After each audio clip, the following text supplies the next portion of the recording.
नमस्कार मित्रांनो, कोकणातल्या भयकथा या चॅनलवर आपल्या सगळ्यांचं स्वागत असा. तुम्ही जर आजच या चॅनलवर असाल तर चॅनल सबस्क्राईब करा आणि बेल आयकॉन दाबा. बेल आयकॉन दाबल्यावर खाली येणाऱ्या ऑल ऑप्शनला क्लिक करा, म्हणजे पुढच्या सगळ्या भयकथांचे नोटिफिकेशन तुमच्यापर्यंत पोहोचतील. मित्रांनो, ही गोष्ट राजेश नावाच्या मित्रांनी सांगितलेली असा. एकदा त्याच्या एका मित्राच्या वडिलांची रात्री अचानक तब्येत बिघडली. राजेश डॉक्टरांका आणण्यासाठी म्हणून डॉक्टरांकडे गेलो होतो. डॉक्टरांकडून घराकडे परतताना त्याच्या बाबतीत एक भयानक घटना घडली. ती या कथेत मी तुमका सांगणार आहे. मित्रांनो, राजेश नावाचा एक माझा मित्र असा. तो आपल्या चॅनलचा सबस्क्रायबर देखील हा. तो सध्या नोकरीनिमित्त मुंबईत राहता. कोकणात कुडाळ तालुक्यात त्याचा हायवे लगत घर. ही गोष्ट 15-16 वर्षापूर्वीची. तेव्हा त्याचा कॉलेज नुकताच पूर्ण झालेला. त्याचे आई वडील लहानपणीच वारले होते, त्यामुळे आजी आजोबांनी त्याला लहानच मोठं केलं होतं. तो तेव्हा गावात राहायचो. कॉलेजचं शिक्षण पूर्ण झाल्यावर एका ट्रकवर तो क्लीनर म्हणून कामाक रवलो. पुढच्या 1 वर्षात तो व्यवस्थित ट्रक चालवू लागलो. त्यानं लायसन्स काढल्यान आणि मुंबई गोवा महामार्गावर मालाची वाहतूक करणाऱ्या एका ट्रकवर तो ड्रायव्हर म्हणून कामाक रवलो. मित्रांनो, त्याचा स्वभाव खूप मनमिळाऊ. वाडीतल्या लोकांच्या अडीअडचणीत तो नेहमी सगळ्यांका त्याच्या परीने होणारी मदत करायचो. वाडीतल्या कोणावरही काही प्रसंग येलो की सगळे लोक राजेशाक बोलवा, तो नक्की मदत करतो असे म्हणायचे. असो एकंदर त्याचा स्वभाव होतो. एके दिवशी रात्री त्याका ट्रक घेऊन कोल्हापुरात जायचा होता. दुसरा ड्रायव्हर गोव्यातून ट्रक घेऊन रात्री 10 वाजता निघणार होतो. राजेशचं घर कुडाळ तालुक्यात महामार्गालगत होता, त्यामुळे तो आपल्या घरासमोर थांबायचो आणि ट्रक गेलो की मग तो ट्रक घेऊन कोल्हापुरात निघायचो. गोव्यातून 10 वाजता ट्रक निघालेलो म्हणजे कुडाळात येऊक त्याका 12-12:30 वाजणार होते. तोपर्यंत राजेश आपल्या घरासमोरच्या खळ्यात खुर्चीवर बसून मोबाईलवर टाइमपास करत होतो. इतक्यात वाडीतलं त्याचं दिलीप नावाचं एक मित्र रात्री 11च्या दरम्यान धावत राजेशच्या घराकडे येलो. खूप घाबरलेलो होतो. राजेश म्हणालो, "अरे दिलीप, काय झाला?" दिलीप म्हणालो, "अरे बाबांका बरा नाही वाटना, त्यांची तब्येत बिघडली, डॉक्टरांका बोलवचा लागतला." राजेश आणि दिलीप दोघे धावत दिलीपच्या घराकडे पोचले. त्याच्या बाबांची तब्येत तर खूपच खराब होती. त्यांना दम लागत होतो, श्वास कोंडत होतो. त्यांची परिस्थिती बघून राजेश म्हणालो, "अरे ह्यांका डॉक्टरकडे नेणं शक्य नाही, आपण डॉक्टरांका घराकडे बोलवूया." असा म्हणान त्यानं आपल्या खिशातलो मोबाईल काढल्यान आणि त्याच वाडीतल्या प्रसाद नावाच्या मित्राक फोन लावल्यान आणि त्याका त्याची 2 व्हीलर घेऊन येऊक सांगितल्यान. प्रसाद अगदी 5 मिनिटातच दिलीपच्या घराकडे पोचलो. राजेश प्रसादाक म्हणालो, "अरे तू जा आणि गावातून डॉक्टरांका घेऊन ये."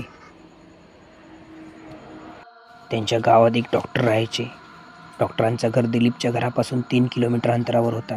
प्रसाद म्हणालो, "राजेश, तू चल माझ्यासोबत. अरे रात्रीचे 11:30 वाजले आहेत, तू सोबत चल. आपण दोघांनी जाऊया आणि डॉक्टरांका घेऊन येऊया."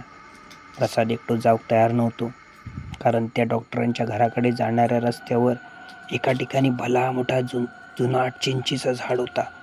त्या झाडावर एक खतरनाक हडर होता असं तिथले लोक सांगायचे. कित्येक लोकांका तिने पछाडलेला होता, त्यामुळे प्रसाद जाऊक तयार नव्हतो. शेवटी राजेश आणि प्रसाद 2 व्हीलर घेऊन डॉक्टरांकडे जाऊक निघाले. 10-15 मिनिटात ते डॉक्टरांकडे पोहोचले. रात्रीचे 11:15 वाजले होते, त्यामुळे डॉक्टर झोपले होते. दोघांनी त्यांना हाक मारल्याने आणि त्यांना उठवल्याने, दोघांनी आपली ओळख सांगितल्याने, वाडीचं नाव सांगितल्याने, पण डॉक्टर एवढ्या रात्री 3 सीट 2 व्हीलरवरनं जाऊक तयार नव्हते. इतक्यात राजेश प्रसादाक म्हणालो, "तू जा डॉक्टरांका घेऊन, मी हयच थांबते. त्यांका तू पुन्हा सोडू येशील तेव्हा आपण दोघे जाऊया घराकडे." प्रसाद आणि डॉक्टर 2 व्हीलरवर बसून निघान गेले. आता अर्धा तास झालो होतो. राजेश डॉक्टरांच्या घरासमोर रस्त्यावर एकटोच बसलो होतो. इतक्यात काही वेळानं राजेशचा फोन वाजलो.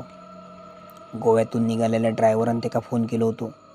तो म्हणालो, "मी कुडाळात आता 10 ते 15 मिनिटात पोचतोय, तू रस्त्यावरती उभं राहू." राजेशानं आता मात्र विचार केल्यान आपणही थांबून चालायचं नाही. प्रसादाची वाट बघितलं तर उशीर होतलो आणि ट्रक ड्रायव्हर आपली वाट बघित रवतलो. म्हणून त्यानं आपण आता पायी घराकडे जायचा असो निर्णय घेतला. इतक्यात ते त्या वाटेवर चिंचेच्या झाडावर असणाऱ्या त्या आढळीची आठवण झाली. तशी त्याची चाल मंदावली. एक वाईट विचार त्याच्या मनात येऊ लागले. रात्रीचे 12 वाजले होते. माका ती हळद धरूची तर नाही ना, असं विचार त्याच्या मनात येऊ लागलो. म्हणता म्हणता तो 1 किलोमीटर पुढे चालत इलो होतो आणि आता त्या चिंचेचा भला मोठा झाड थोड्याच अंतरावर होता. इतक्यात चालता चालता आपल्या मागून कोणतरी चलता असो त्याका भास होऊ लागलो. त्याला मोठं धीर करून मागे बघितल्या, पण मागे कोणच दिसा नाही होता. तो पुन्हा चलाक लागलो. पुन्हा कोणतरी त्याच्या मागणे चलता असा त्याका वाटाक लागला. पौर्णिमेक 4 दिवस होते, त्यामुळे सगळीकडे पांढरा शुभ्र चांदणा पडलेला होता. तो घाबरत घाबरत जीव मुठीत धरून रस्त्यावरनं चालत होतो. इतक्यात त्याच्या मागून चालणाऱ्या व्यक्तीची सावली त्याच्या पुढे पडाक लागली. त्यांना ती बघितल्यान यो काय अजब प्रकार. त्यांना धीर करून मागे वळान बघितल्यानंतर काय, त्याच्या मागे 10 ते 15 फूट उंचीची एक काळी कुट्ट माणसासारखी दिसणारी आकृती त्याच्या मागणं येत होती. विचित्र आकृती बघून तो आणखीनच घाबरलो. पायातले दोन्ही चपला त्याने हातात घेतल्या आणि घराच्या वाटेन धावत सुटलो. तशी ती आकृती त्याच्या मागे धावत सुटली आणि मोठमोठ्यानं हसाक लागली. तसं राजेश आणखीनच जोरजोरात धावाक लागलो. तशी ती आकृती सुद्धा त्याच्या मागनं जोरजोरात धावाक लागली. ते का हातात धावान धावान खूप दम लागलो होतो. त्याची छाती तर पूर्ण भरानिली होती. आता आणखीन धावाची त्याच्यात ताकदच रवली नव्हती. इतक्यात पायात पाय अडकन तो रस्त्यावर पडलो. पडल्यानंतर उठाचा तो प्रयत्न करत होतो, पण ते का उठाक काय जमत नव्हता. इतक्यात त्यांना समोर बघितल्यानंतर काय, तो त्या हडळीचा वास्तव्य असणाऱ्या भल्या मोठ्या चिंचेच्या झाडाकडे येऊन पडलो होतो. आपल्या मागे येणारी ती आकृती, भयंकर काळी कुट्ट आकृती क्षणार्धात दिसेनाशी झाली होती. इतक्यात त्याची नजर त्या समोरच्या चिंचेच्या झाडाकडे गेली. बघता तर काय, त्या चिंचेच्या झाडाच्या एका फांदीवर ती हळद एका बसलेली दिसली. तिचा अकराळ विकराळ रूप बघून त्याच्या काळजाचा पाणी झाला. ती राजेशकडे बघून दात विचकावत मोठमोठ्यानं हसत होती. राजेश उठान पळण्याचा प्रयत्न करत होतो, पण त्याचे हात पाय कोणीतरी बांधून ठेवलेत असा त्याका वाटाक लागला होता. त्याका उठाक जमत नव्हता. तो पूर्ण प्रयत्न करीत होतो. इतक्यात ती हळद त्या चिंचेच्या झाडावरनं खाली येऊक लागली. एखाद्या सरड्याप्रमाणे ती त्या चिंचेच्या झाडावरनं, त्या खोडावरनं खाली डोके आणि वर पाय करून उतरत होती. राजेशाक आता पक्क्या वाटाक लागला, आपणाक ही काय आता जिवंत सोडूची नाही. काही क्षणातच ती चिंचेच्या झाडावरनं खाली उतारली आणि एखाद्या लहान मुलाप्रमाणे रांगत रांगत ती राजेशकडे येऊ लागली. राजेश आता पूर्ण जोर लावून उठण्याचा प्रयत्न करीत होतो, पण ते का उठाक जमत नव्हता. त्या हडळी बघून तर राजेशानं आता जगण्याची आशाच सोडून दिल्या नव्हती. शेवटचा पर्याय म्हणून तो जोर जोरात ओरडाक लागलो, माका वाचवा, कोणीतरी बाजूक असतात तर माका कोणीतरी वाचवा, माका उठवा. पण एवढ्या रात्री त्या निर्जन स्थळी कोणाक त्याचा आवाज येत नव्हतो. आणि येतलो कसो, आजूबाजू वस्तीच नव्हती. आता ती हडळ मात्र राजेशच्या बऱ्याच जवळ पोचली होती. तिचे भले मोठे दात, विचित्र चेहरो, लांब सडक नका, सोडलेले केस, सगळा दैवित रूप दिसत होता. राजेशानं आपले डोळे मिटल्यान आणि तिची ग्रामदेवता श्री देव वेतोबाक त्यांना हाक मारल्यान, वेतोबा माका ह्याच्यातून सोडव. इतक्याच काहीच मिनिटात एक चमत्कार झालो. एक रिक्षा त्या रस्त्यावरनं येत होती. राजेशाक ती दिसली. रिक्षा ड्रायव्हर पुढे येलो. राजेशाक रस्त्यावर पडलेलो त्यांना बघितल्यान तो रिक्षेतून खाली उतारलो. तो रिक्षावाला पण त्या गावातलोच होतो. त्यांना राजेशाक ओळखल्यान आणि म्हणालो, राजग्या, अरे एवढ्या रात्री हय काय करतं, तुका हय कोणी आणला? अरे ही खतरनाक जागा असा. राजेश मोठमोठ्या रडाक लागलो होतो. रिक्षावाल्याने त्याला धरून उठवण्याचा प्रयत्न केल्यान, पण राजेशच्या पायात बळच नाही रावला होता. ते का उठाक जमत नव्हता. रिक्षावाल्यान पूर्ण ताकद लावल्यान आणि राजेशाक रिक्षेत बसवल्यान. त्याचा अंग खूप कापत होता, तो घाबरलो होतो. रिक्षावालो त्याका घेऊन राजेशच्या घराकडे पोचलो. त्यानं त्याच्या आजीक रात्री हाक मारल्यान. आजी उठली, दरवाजा उघडल्यान आणि बाहेर राजेशची परिस्थिती बघून ती पण रडाक लागली. अरे माझ्या पोरा काय झाला? रिक्षावाल्यान तिका धीर दिल्यान. तुम्हाला पाणी घेऊन ये. त्या दोघांनी राजेशाक पाणी पाजल्याने तसं थोडंफार तो सावध झालो. त्याच्या बाबतीत घडलेलो प्रकार त्यानं त्या रिक्षावाल्याक आणि आपल्या आजीक सांगितल्यान. आजी म्हणाली, अरे देवा, एका चिंचेच्या हळदीचो दिष्टावो झालो. आता मात्र राजेश तापान फणफणत होतो. तो अंथरुणावर पडलो. पूर्ण अंग कापत होता.